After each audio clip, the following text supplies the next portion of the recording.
আমি এখন আছি জাহালদায়। তো জাহালদার বাজার বসেছে আজকে, তো আমার বউকে নিয়ে ঘুরতে যাচ্ছি। তো এইদিকে রাস্তাটা গেছে বহরদা।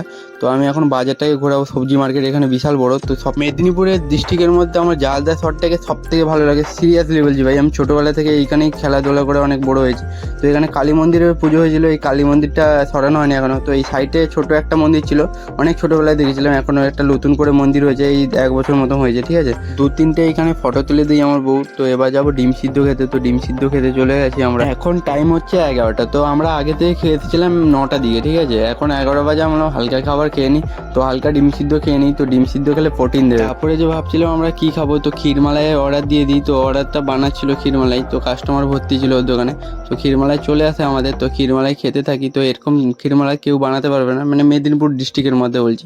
কলকাতায় তো আরও সুপার পাবে। সে মিনি ব্লগ দেখার জন্য লাইক শেয়ার কমেন্ট করতে একদমই ভুলবে না। যারা যারা জাহালদা থেকে আছো, তো ভিডিওটাকে অবশ্যই শেয়ার করে দাও। Tata, bye bye.